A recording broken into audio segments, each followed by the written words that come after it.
हे दोस्तों, मैंने बाइक चलाना सीखी ताकि मैं इजीली घर से कॉलेज और कॉलेज से घर आ जा सकूं। मुझे याद है स्टार्टिंग में जब मैं बाइक चलाता था तब मुझे हर चीज पे बहुत ज्यादा ध्यान देना पड़ता था, जैसे कि क्लच कैसे यूज करना है, ब्रेक कितना दबाना है, गियर्स कब चेंज करने हैं, और ये सब रोड पे और दूसरी गाड़ियों पे ध्यान देते देते। बट फिर रोज रोज बाइक से कॉलेज आने जाने के बाद एक टाइम ऐसा आ गया जब गियर्स और क्लच तो दूर की बात है, मुझे रास्ते चूज करने पर भी ध्यान देना नहीं पड़ता था कि कब मुझे राइट लेना है और कब लेफ्ट। ऐसा बहुत बार हो चुका है जब मैं कॉलेज से घर के लिए आधा रास्ता क्रॉस कर लेता और कभी कभी जब ट्रैफिक नहीं होता तब तो मैं घर तक आ जाता और मुझे याद भी नहीं रहता कि मैं कॉलेज से घर तक कैसे पहुंच गया, क्योंकि पूरे रास्ते मेरा ध्यान किसी और इंपॉर्टेंट बात को सोचने में लगा रहता था। ये होना काफी गलत था, पर ऐसा होता था क्योंकि बाइक चलाना और वो भी कॉलेज से घर आने जाने वाले रोड पे, ये मेरी एक बहुत ही स्ट्रॉन्ग हैबिट बन चुकी थी। जब हम कुछ नई चीज सीखना स्टार्ट करते हैं या कोई काम पहली बार करते हैं तब हमारे दिमाग को कॉन्शियसली सोच समझ के और एफर्ट लगा के वो काम करना पड़ता है। पर जैसे जैसे हम वो काम बार बार रिपीट करने लगते हैं तब हमारा दिमाग उस काम का एक पैटर्न बना के अपने अंदर स्टोर कर लेता है, जिसके बाद उस काम को करने के लिए हमें ज्यादा या बिल्कुल सोचना नहीं पड़ता, क्योंकि अब वो काम हमारा सबकॉन्शियस दिमाग करने लगता है, जो कि और कुछ नहीं बस हमारी हैबिट बन जाती है। एग्जाम्पल, चलते हुए और कोई इंपॉर्टेंट बात सोचते हुए अपने घर तक पहुंच जाना बिना रास्तों पर ध्यान दिए, सुबह उठ के डायरेक्ट बाथरूम जाना और फिर ब्रश करने लगना, एक्सेट्रा। हमारा ब्रेन ऐसा करता है, या आप बोल सकते हो हैबिट्स बनाता है, ताकि उसका ग्रे मैटर इन बार बार के काम से फ्री होके दूसरे इंपॉर्टेंट काम या और कोई न्यू काम के लिए यूज हो सके। आदतें हमारे दिमाग की काफी एनर्जी बचाती है, क्योंकि इसकी वजह से ब्रेन को रिपीटेड कामों पर एफर्ट लगाने की जरूरत नहीं पड़ती। अब ये सब हुई हैबिट्स की अच्छी बात है, पर बुरी बात यह है कि हमारा दिमाग अच्छी और बुरी हैबिट्स के बीच में डिफरेंस नहीं कर पाता। उसे तो बस हैबिट्स बना के अपने एफर्ट्स बचाने होते हैं, और ये बात हमारे लिए काफी प्रॉब्लम क्रिएट करती है, क्योंकि इंसान ज्यादातर बुरी चीजें ही बार बार करता है, ना कि अच्छी चीजें, जिसकी वजह से ज्यादातर हमारी बस बुरी आदतें ही बनती रहती है। और जैसा कि मैंने पहले भी अपने एक वीडियो में आपको बताया है कि आपकी हैबिट्स आपके सक्सेस और फेलियर के बीच का एक बहुत बड़ा रीजन बन सकती है। इसीलिए हमें अपनी उन बुरी हैबिट्स को खत्म करना और न्यू अच्छी हैबिट्स का बनाना बहुत जरूरी है। अब अगर आपको अपनी बुरी आदतें खत्म करनी है या दूसरी न्यू अच्छी हैबिट्स बनानी है तो सबसे पहले आपको यह पता होना चाहिए कि आदतें एग्जैक्टली बनती कैसे हैं। ऑथर बताते हैं कि हर आदत 3 स्टेप्स के प्रोसेस में बनती है, जिसमें पहला स्टेप होता है क्यू, हिंदी वाला क्यू नहीं, CUE वाला क्यू। अब आगे इस बात को लेकर कंफ्यूजन ना हो, इसीलिए अब से मैं क्यू को उसके एक अलग नाम से बुलाऊंगा, जो कि है ट्रिगर। दूसरा स्टेप होता है रूटीन और तीसरा स्टेप होता है रिवॉर्ड। ट्रिगर उसे बोलते हैं जो आपको वो बुरा या अच्छा काम करने के लिए उकसाता है, जिसकी वजह से आपका मन करने लगता है कि आप वो काम करो। एग्जाम्पल, बहुत से लोग सिगरेट पीना स्टार्ट करते हैं जब उनका कोई एक फ्रेंड उन्हें साथ में सिगरेट पीने के लिए एनकरेज करता है। अब क्योंकि दोस्तों का इंपैक्ट हमारी लाइफ में बहुत ज्यादा होता है, इसीलिए ज्यादातर लोग मना करने के बाद भी बस टाइम पास समझ के और जब दिल करेगा तब छोड़ दूंगा ये सोच के सिगरेट पीना स्टार्ट कर देते हैं। स्टार्टिंग में तो वो दोस्त ही उन्हें हमेशा साथ चल के सिगरेट पीने के लिए बुलाता है, पर फिर कुछ टाइम बाद वो खुद उस दोस्त को लेकर सिगरेट पीने जाने लगते हैं। अब यहाँ पे उनका वो फ्रेंड उनका ट्रिगर बन जाता है, जिसे देखते ही उन्हें सिगरेट पीने का दिल करने लगता है। एक्चुअल में ट्रिगर्स बहुत अलग अलग तरीके के हो सकते हैं, लेकिन ऑलमोस्ट सारे ट्रिगर्स इन 5 कैटेगरीज में से एक में आते हैं। पहला, कोई एक स्पेसिफिक जगह जो आपको वो बुरा या अच्छा काम करने के लिए ट्रिगर करती है। दूसरा, कोई स्पेसिफिक टाइम। तीसरा, कुछ इमोशंस जैसे सैड, हैप्पी या बोर होना। चौथा, दूसरों की वजह से, जैसे कि दोस्त का मिलना या फिर टीवी में देखने के बाद दिल करना।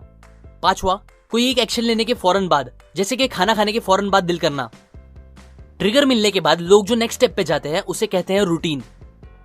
रूटीन काफी छोटे से लेके काफी बड़े भी हो सकते हैं। एग्जाम्पल, अपने फ्रेंड के मिलने के बाद आपका चल के किसी शॉप पे जाना, वहां सिगरेट खरीदना और फिर किसी एक जगह पे जाके सिगरेट को लाइट करना, ये पूरे एक्शंस रूटीन में आते हैं। अब आता है लास्ट स्टेप, रिवॉर्ड। रिवॉर्ड सबसे मेन स्टेप होता है जिसकी वजह से हैबिट्स एक्चुअल में बनती है। इस एग्जाम्पल में जैसे ही लोग सिगरेट का पहला पफ लेते हैं उन्हें एक निकोटीन का किक और डोज मिलता है। ये सिगरेट के अंदर का निकोटीन ही उनके लिए रिवॉर्ड होता है, जो उन्हें अच्छा और रिलैक्स फील कराता है। ऐसे ही हर बुरी और अच्छी हैबिट इन 3 फेज में ही बनती है, और फिर ये साइकिल जितनी ज्यादा बार कंप्लीट होकर रिपीट होता जाता है उतना ज्यादा लोगों की वो हैबिट स्ट्रांग होती जाती है, फिर चाहे वो सिगरेट पीना हो, ज्यादा खाना खाना हो या कोई भी अच्छा या बुरा काम हो। सो अब आता है मेन क्वेश्चन कि हम अपनी उन हैबिट्स को खत्म कैसे करें। सबसे पहली बात, लोगों का अपनी हैबिट्स को अचानक खत्म करना बहुत ज्यादा मुश्किल होता है, क्योंकि ज्यादातर हैबिट्स का पैटर्न हमारे दिमाग में बहुत डीपली स्टोर रहता है, जो इतना स्ट्रांग होता है कि हमारा उसे पूरी तरह से खत्म करना नियरली इम्पॉसिबल है। इसीलिए आपने देखा होगा लोग अचानक से अपने हैबिट्स को खत्म करने की कोशिश करते हैं, बहुत दिन तक अपने ऊपर कंट्रोल भी रखते हैं, बट फिर कोई एक स्ट्रांग ट्रिगर मिलने के बाद उनकी वो पुरानी हैबिट फिर वापस आ जाती है। इसीलिए बेस्ट तरीका ये नहीं है कि हम अपनी पुरानी हैबिट्स को खत्म करने की कोशिश करें, बल्कि बेस्ट ये होगा कि हम अपनी उन बुरी हैबिट्स को पूरी तरह से किसी दूसरी अच्छी हैबिट से रिप्लेस कर दे। एग्जाम्पल, एक आदमी था जिसे रोज डोनट्स खाने की आदत हो गई थी। रोज रोज कैलोरी से भरे डोनट्स खाने की वजह से उसका वेट बढ़ता जा रहा था, जिससे वो बहुत अनहेल्दी हो गया था। तब उसने डिसाइड किया कि वो कैसे भी करके अपनी इस बुरी हैबिट को खत्म करेगा। उसके एक फ्रेंड ने उसे the power of habits book recommend करी, जिसे पढ़ने के बाद उसने उस बुक के प्रिंसिपल्स को समझा और फिर उसे अपने ऊपर अप्लाई करना शुरू कर दिया। सबसे पहले उसने पता किया कि उसके इस हैबिट साइकिल के तीनों स्टेप्स एग्जैक्टली है क्या। अच्छे से ऑब्जर्व करने पे उसे पता चला कि हर दिन 3 से 3:30 के बीच उसे डोनट्स खाने का बहुत ज्यादा मन करता है, और ये टाइम ही उसके हैबिट का ट्रिगर था। जिसके बाद उसे रूटीन पता करने ज्यादा टाइम नहीं गया। रूटीन सिंपल था।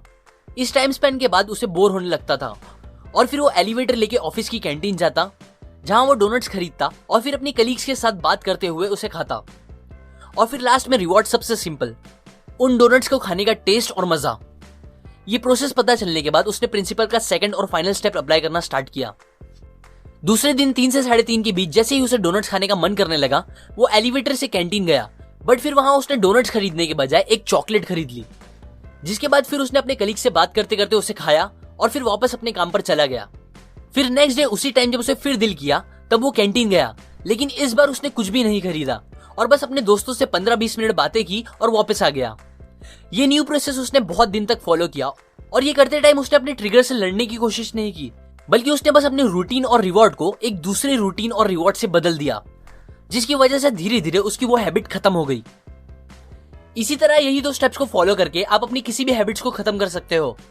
पहला स्टेप ये है कि आप अपने हैबिट साइकिल के तीनों प्रोसेस, ट्रिगर, रूटीन और रिवॉर्ड को अच्छे से पता करो कि वो एग्जैक्टली है क्या क्या। और फिर दूसरा स्टेप, उस साइकिल में से अपने रूटीन और रिवॉर्ड को किसी दूसरे रूटीन और रिवॉर्ड से रिप्लेस कर दो। ये थोड़ा मुश्किल जरूर होगा, बट यही सबसे सिंपल और बेस्ट तरीका है अपनी हैबिट्स को बदलने का। ये प्रिंसिपल्स मैंने आपको the power of habits by Charles Duhigg से बताई है। ये बुक में और बहुत सी बातें हैं जो आपको हैबिट्स बनाने और खत्म करने के लिए बहुत हेल्प करेगी।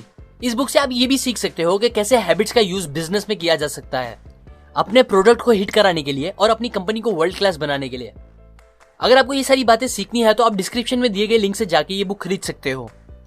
लाइक करें अगर आपको ये प्रिंसिपल्स काम के लगे, अपने व्यूज कमेंट करें, शेयर करें इस वीडियो को अपने फ्रेंड्स एंड फैमिली के साथ, सब्सक्राइब करें। मैं और ऐसी काम की बातें आपके साथ शेयर करता रहूंगा, यूजुअली हर वीक। और फाइनली, थैंक्स फॉर वॉचिंग।